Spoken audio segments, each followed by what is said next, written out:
it does things that it shouldn't do, but it does. And because it does that, life as we know it exists on this planet. And you're mainly made of water too. Your cells are made of water. And the chemistry that goes on in your cells is water-based chemistry. This chapter is called Reactions in an Aqueous Solution. This is important because this is you. When you go to a doctor and they want to test something, what if they want to test how much iron you have in your blood? I want you to think about this, okay? And I never understood it. When I was your age, I never understood this at all. What if you want to test the iron in your blood? If you took a drop of your blood and put it down here somewhere on a piece of paper or a piece of glass, would you actually see metal iron? When they're testing iron, are they testing for the metal iron? No. They're testing for the ion, the metal, the iron ion. But guess what? Why don't I see it? Because it's dissolved in a liquid. When people say, oh, bananas have a lot of potassium in it. Go ahead and tear a banana apart. Did you ever see a soft, shiny metal that reacts violently with water? Did you ever find that in the banana? You won't. It does have a lot of potassium, not potassium in the metal form. What is it? It's in an ion form. And why don't you see it? Because it's dissolved in water. When people, if you have a swimming pool and they say, well, I got to put some chlorine in the pool. Oh, yeah? You mean that yellowish-green gas that kills people? Is that what you put in the water? But that's what we say.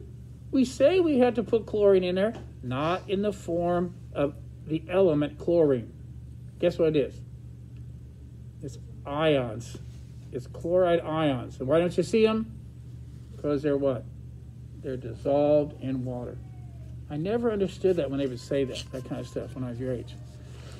So this chapter here has to do with water's ability and how water is very important when you think about chemical reactions. All right, so I'm going to take a look here. I'm going to go ahead and have you start your notes today. If you want to have your notes in a separate piece of paper, that's fine. I don't know how you want to do this, but this chapter I have some notes, and sometimes I have handout sheets for you like that. Take a look at this first picture. It says reactions. There you go. Reactions in an aqueous solution. That's a little bit higher level chemistry, okay? Now we go over this next page, and I had actually introduced this to you. It's not on. Oh, you know what? I muted it. All right. I had actually introduced you to this page last chapter. Hey, Sawyer, can you close that door? Do you remember how we talked about you have reactants and products? And the question is, what makes the reactants want to react and actually form products? What is the driving force? And do you remember any of those? Do you remember any of the driving forces? What's something that would make the reaction take place? Do you remember those? Okay, I'll go over them again. One of them is the formation of a solid. That means I didn't start with a solid, but what happened is one of the products was a solid. That tends to make the reaction go to the right and form products. And we're going to talk about that. Another one is the formation of what? Liquid. Not liquid, but a special liquid, a very stable liquid. Water. We're going to talk about in this chapter, anytime an acid reacts with a base, it always produces water. And that's neutralizing it.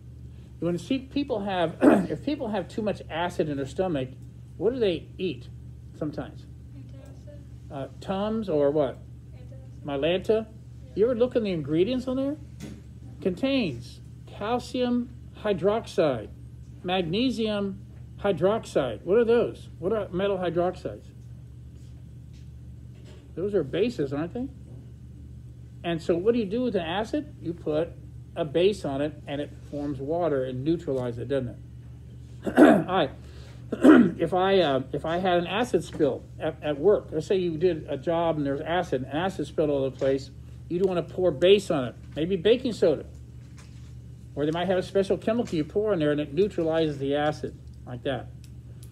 All right, what's another driving force? Formation of a solid, formation of water. What's another one? Now, so far, I've answered the first two. Formation of gas. Yes. So if I had maybe a liquid and a liquid, or a liquid and a solid, and then all of a sudden a gas is produced, that tends to make the reaction take place too. All of these you're going to do in the lab. Every one of these you're going to do in the lab, okay? And one more, one more that is difficult, and this one you can't see. And this one is the transfer of electrons. That means when I put these two things together, like a metal and a non-metal, if somebody loses an electron and somebody gains, that's called a transfer of electrons. And you'll find out later there's a fancy name for that called redox. It's a redox reaction. So that one's hard to see, but that's another driving force there. All right, you okay with this so far? Excuse me. Now, we're going to get into, I really do need you to be with me on this. I'm going to start talking about pictures. I'm going to draw some pictures, and we're going to try to visualize what's going on here. The first one I want to show you, it says reactions in which a solid forms. And that's what we're going to study first. So I drew a little cartoon picture of this reaction. First of all, it's going to be a double replacement reaction. Now, this would be like, remember AB plus CD, remember that? Okay, now, watch right here. Here's AB, and I put AQ after it. What does that mean? Dissolved in water. Now, when an ionic compound dissolves in water, the ions come apart.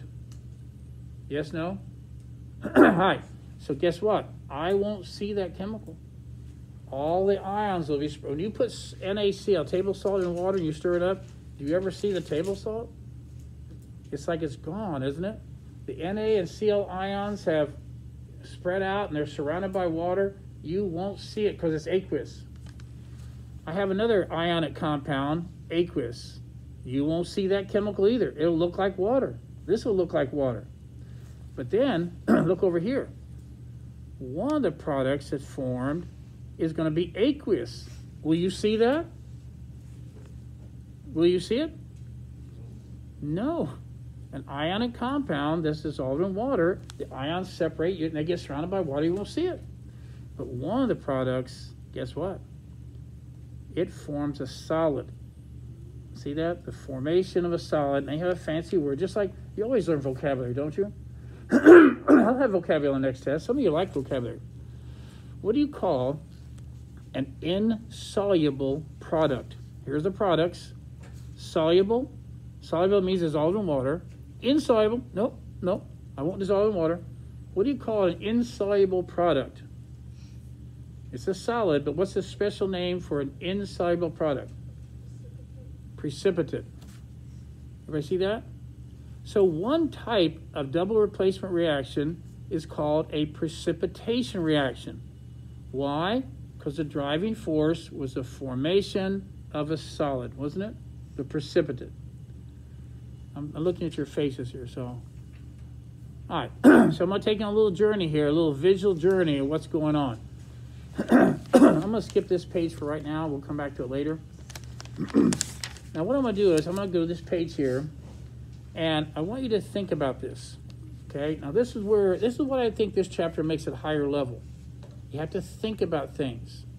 Some of you like to go to some classes because you just have to remember. What's the word for dog in Spanish? Okay, I remember that. What's the word for orange? You know? All right. Anyway, so some of you like that because that's all you have to do. But what I want you to do here is to think. Think a little bit more. So let's take a look at this reaction here. And let's see what's going on here, all right? And I'll tell you what, before I do that, I'm going to draw a drawing on the board here. And I'm going to kind of show you something you saw on the video yesterday, all right? Now, here's what happened. what is sodium chloride? This is table salt, right?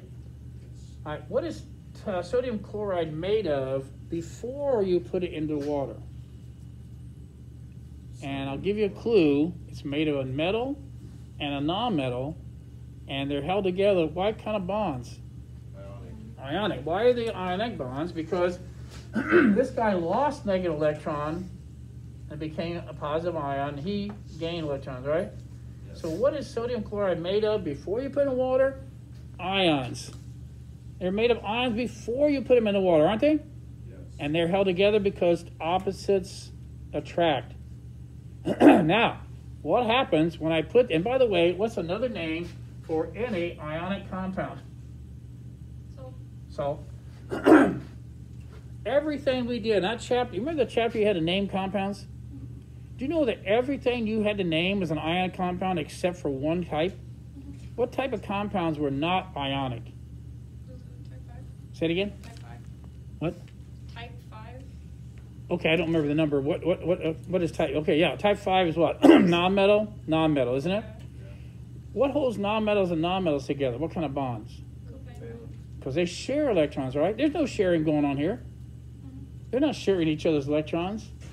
They're attracted to each other because their ions are opposite charges, right? So now here's what you saw on the video yesterday. God made this very, very special molecule. And he made it out of, he had an H and an H and an O. And it's so simple. Yet, here's where it becomes very unique. Could God have made it like this? Could he made it straight, a straight molecule? He could have. If he had done that, everything you saw in that video would not have happened. You wouldn't be here. Life on this planet wouldn't be here. This planet would be a whole lot different if it was like this instead of that. So number one, water is a bent molecule. Number two, what kind of a bond holds a non-metal to a non-metal? Okay, covalent, isn't it?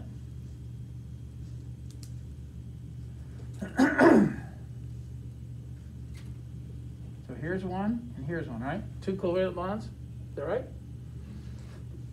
Now, here's something strange.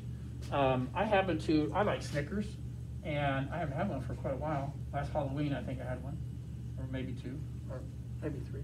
But anyway, so if you had a Snickers bar, and let's say I brought one on Monday, and I say, Sawyer, do you like Snickers? You're okay with peanuts, right? Yeah. Okay. It's okay if I share that with you. I say, well, if you want to. Okay, so then I take my Snickers bar, and I go like this, and I give this piece to Sawyer. And I eat the rest. Now, there's nothing wrong with that, because did I share with Sawyer? Yes. It's your fault you thought sharing meant equal. See, I never said that. I just said sharing. And here's what God did. God said, when of the elements that are nonmetals, when they want to share electrons with other nonmetals, do you know that some of them, they don't share fairly? He wanted to have more variety, didn't he? And so that fancy word you heard yesterday, electronegativity, all that means is when we share a pair of electrons, one of yours and one of mine, when we share that, I have the ability to have them spend more time around me than they around you. And what charge do electrons have? Negative. So if your extra electrons and mine spend more time around me, then I'm not going to be a negative ion, but I'm going to be partially negatively charged. That's that funny symbol, right? I have a partial negative charge on the oxygen end. But what happens to the hydrogen end? Because electrons are not spending very much time there. They're going to have what charge? Positive. Okay, so guess what? These are covalent bonds, but because they were not equal sharing, it sets up a polarity. One end is what? Positive, and one end is negative. So the molecule is called a polar molecule. So water is a polar molecule. Now, that's essential. That is essential, okay? That's why you're alive right now. That's why things can survive all winter. That's why water acts weird when it freezes it's actually less dense than a liquid, that should never happen. And that's why water has the ability to form surface tension, cohesion, adhesion. It's why it can dissolve. Why can water dissolve so many things? Now here's the first thing I'm going to show you. I'm getting ready to put this into the water, okay? Is sodium ion and chloride, are they attracted to each other? Is there an attractive force? Yes, that's what holds them together, right? I'm going to put it in the water. Now, what's going to happen is the Na is going to be attracted to the Cl. And then, what end of the water molecule would be attracted to the positive ion? Oxygen. Okay, so here's one water coming in here and nothing happens. How about another water? And how about another one? Oh. And another one.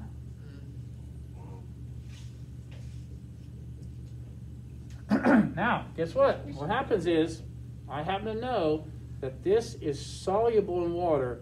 And what happens to an ion compound that's soluble? The ability of water to attract you is going to be greater than the ability of Na to attract Cl. So what's going to happen? Oh, that's going to come apart. The ions are going to come apart, and it'll be totally dissolved, won't it? Yes. Now, what's going to happen to the chloride ions? They're going to go up in the air. No, not in the air. They're in the water, and here's these chloride ions, right? But what part of the water molecule will be attracted to a negative chloride ion? Hydrogen. Yes. And that also helped to pull it apart, didn't it? Yes.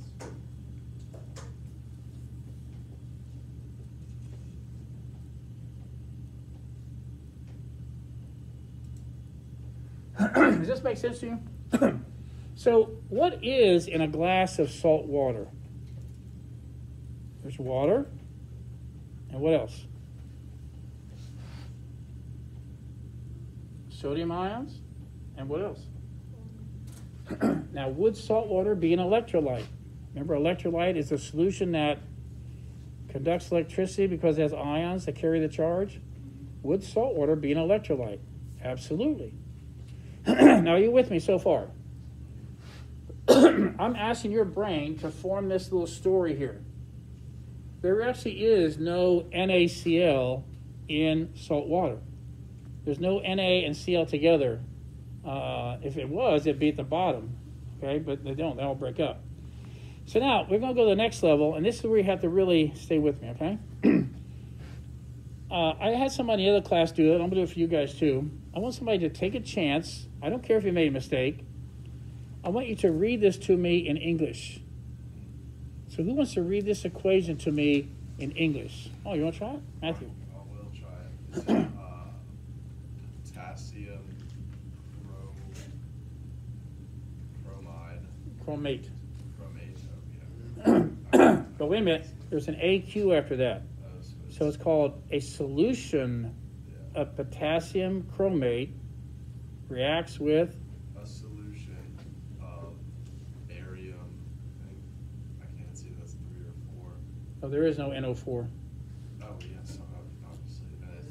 It's nine. So it reacts with a solution of barium what? It's a solution of barium nitrate. Yes, to form. Barium chromate. Okay. And But wait, what's that S after there?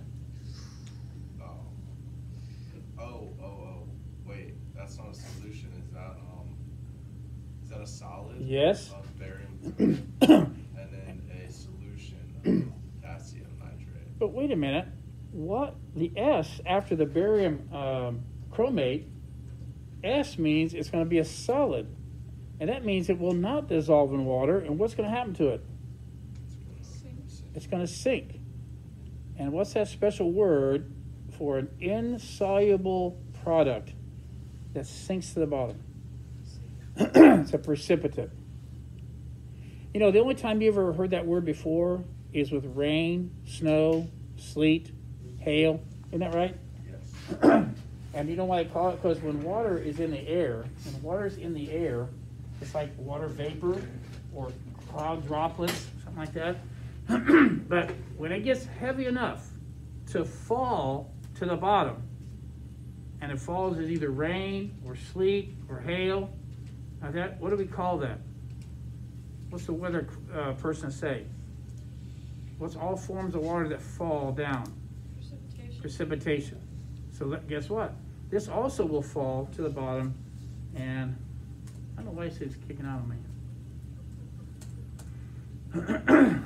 So here we go. Hang on, ready? What kind of reaction is this? Let's classify it. Single replacement? What is it? Is it? No, it's double replacement? Double replacement. But we also can say, what was the driving force? Formation of salt. Yes. And that solid is called a precipitate. So we also can call this type of double replacement a precipitation reaction. And you're going to do one of those. When you do a lab, you're going to do a precipitation reaction. Everybody okay so far? Yes. Now, here's the hard part. Are you ready? Here's the hard part. You see a speaker? Yes. So what they did is they took this solution, and they put them together. Now, before they reacted, what was in this beaker? And this is important. What's in this beaker before I mix it with this beaker? And I need some help here. What's in that beaker? Water. Yes. What else? Wait, is it salt water? Well, every Before you mix the beaker? yeah. What's in this beaker right there where my finger is? Water. Yes. Potassium and carbonate? Potassium in what form? There is no potassium chromate in this beaker. Potassium ion. I know you read potassium chromate, but it's a solution, Oh, and when ionic compounds are dissolved in water, what happens to the ions? they're not together. That's right. Now, wait now. Gotta think.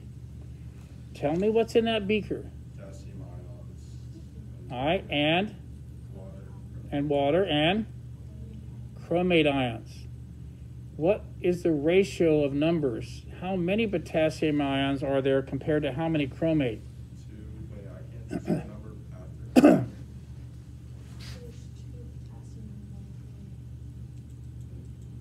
Two Two potassium. potassium chloride. Please listen to me. Do not tell me that there's diatomic potassium. Your eye sees K2, doesn't it? So what? There's no K2. What is K2? What is that compound made of? It's made of two, what?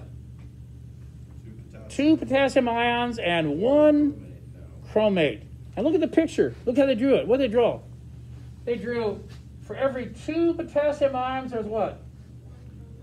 That's what I need you to do. That's what makes this chapter a higher level chapter. I know what your eyes see, but there is no K2. You see any K2 here? There's no K2. It's two potassium ions and one chromate ion. What's in the other beaker? One barium for every two. One barium ion with a what charge? Plus 2 charge. And what else? Two nitrate ions, right? There's no diatomic nitrate. Two nitrate ions. Look what they did here. For every one barium ion, what do you see? Two nitrate. Two nitrate ions. That's what they want you to be able to think like. Now, what happens when you put them together? The ions start bumping into each other. I already know that when potassium bumps into chromate, it won't form a solid because I already know that when you put it in water, water's ability to take them apart is great, isn't it? But what happens when barium ions bump into chromate? When barium plus ions bump into negative chromate ions, what happens? Is there an attraction? Now, who wins? The attraction of barium and chromate or the attraction of water trying to pull them apart? Who wins? Not in this case. You know why? Just a solid. Barium stays with chromate and forms a what? Solid. A solid. Said, you can't pull me apart. You can't pull me apart. And so I fall to the bottom as a precipitate. But what about this battle? What about potassium and nitrate? Will I see that chemical? It says AQ. What does that mean? Water's ability to keep you apart is greater than your ability to keep yourself together. And so look at the picture. What do you see in the picture? Here's barium chromate as a solid. It's like a real chemical I can see. Where are the other ions? Where are they? They're still up here. They're bumping into each other, but they're not forming a solid, are they? And so what I'm going to do is I'm going to show you a tool, which is kind of neat. And by the way, the author, I really like the author of your book, and I think he does a good job. But being a student like you, and maybe like me when I was younger, he's going to spend about 5 pages showing you that story over and over with another set of chemicals. And see all those drawings? That's what. So if you want to look through the book and look at the drawings and say, I understand those drawings, then that's what he's going to spend 5 pages, what I just explained right there. So now what I want to do is, I want to show you this little tool here. It's kind of neat. It's called a solubility chart. So I want you to, by the way, I'm not going to have you memorize this. That would be kind of weird, wouldn't it? I'm going to memorize something like that. But what I'd like you to do is to look for patterns. By the way, I'll give this to you on the test. So let's take a look, and I'm going to show you how this chart operates, and I'll show you at least one pattern. You're going to tell me all the other patterns, all right? All right, take a look here. Notice that on this side, over here, these are all of your cations. What's a cation? Right. So everything that is a positive ion is going to be over here. So here are all your cations. And what's over here? What's over here? What are all these? And they're alphabetical. Okay, so that's nice. So what? I'm looking for a pattern, and I need to know what these little symbols mean. So here's the first symbol. What does AQ mean? It means it's aqueous, which means it's soluble in water, and it means you won't see me. What do you mean I won't see you? Why won't I see you? Because what? The ions are separated, and they're all surrounded by water. You will not see me. You get it? Okay, now, what does S mean over here? S means, in this chart, means you're going to be a solid. Why would you be a solid? Because guess what? If you're a solid, do you dissolve in water? No, you're insoluble. And what do you think P means? What if a little bit of you is soluble? Will I see this chemical? What if 5% dissolves in water, 95 doesn't? I'm going to see you. So both of these means I will see you. I'll see that chemical, won't I? Here, I won't see you. All right, so what I'm going to do is I'm going to show you one of the patterns, okay? And I'm not going to have you, I'm going to give you the chart, but I'll show you how to save some time. I'm looking here. That's interesting. Oh, look at this right here. I noticed that, and by the way, what happens when you have a metal ion, a positive ion, a negative ion, in an ionic compound, isn't that a salt? Aren't all these salts? Okay, ready? All of the salts of sodium are soluble. Oh, all of the sodium salts, what? Sodium acetate, sodium bromide, sodium carbonate, sodium oxalate, sodium phosphate, all of them, you're not going to see them in water because they're soluble. All right, I'm going to give you 2 minutes to sit with somebody, and I'm going to see if you can find at least 3 other things that are general ideas about this chart. All right, I'll be quiet, and I'll give you about 3 minutes. Find something else about this chart. And if you sit with somebody, it's a lot easier. Hey, Sally. Talk. What you talk?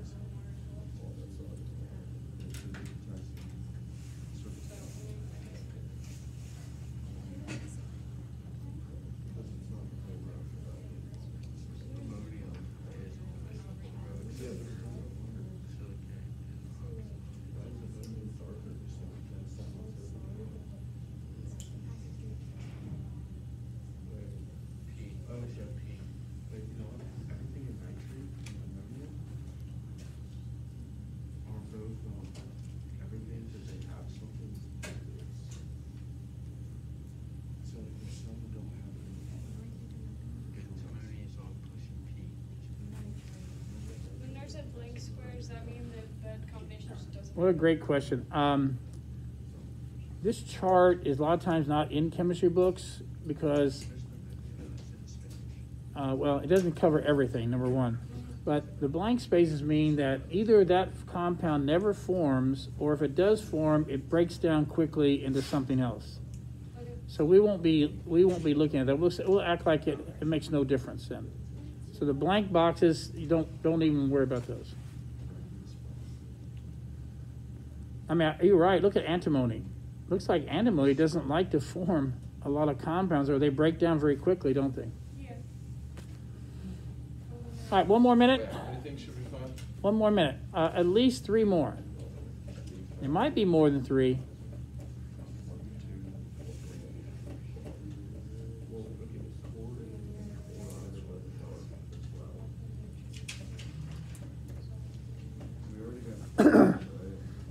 Excuse me. All right, let's stop. And I only have about a minute and a half, so let me go ahead and finish up the lesson here. All right, give me a group, and we'll get 1 from each group. So Sawyer, what'd you find out? Potassium. Okay, all the salts of potassium are what? Soluble. Okay, AQ means that they dissolve in water, and that means you won't see them. So if you put potassium chloride in water and stir it up, you won't see it. It's soluble. All right, another group. Somebody besides Sawyer's group. Yes. Antimony doesn't make a lot, but when it does, they're all visible. As a matter of fact, it looks like antimony, if it does form a compound, it either doesn't form the compound or it quickly decomposes into something else. So you're not going to see a lot of antimony compounds in it, looks like. That's what it looks like. Yeah. If somebody want to do an extra credit report on that, compounds of antimony, I'd like to know more about that story. So if anybody's willing to do that, just let me know, and you can look it up. All right, what's another one? Yes, Eureka. All of nitrate is soluble. Oh, yes. Now, I'll tell you what, that's going to save you so much time on the test. If you can remember, I'll give you the chart, but what if you already remember that all the nitrates are soluble? Okay, how about another one, another group? Yes, wait, your group already answered one. How about your group? Living. I said phosphate was on this. Okay, phosphate. Motion. Now, phosphate, I would say it almost always forms a solid, right? And the only exceptions are the ones that we already mentioned that are soluble. Well, you didn't mention one of them. What's another one? Got quickly. Chlorate salts are all aqueous, where they don't break down quickly. Okay, chlorates are all soluble. Okay, how about another one? Yes. So when hydrogen does form bonds, it's only aqueous. And you know what's interesting about hydrogen? What do you call a salt that has hydrogen as the first ion and these as the other? What do you call those? Starts with an A. Acids. All acids are soluble. One more. Yes. Ammonia is on. Yes. Very, very good. Look at the ammoniums. And in the next 10 seconds, I want to show you something.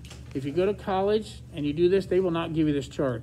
They're going to make you memorize the general solubility rules. Let's see how many you came up with anyway. Salts of alkali metals or ammonia are soluble. You did that one.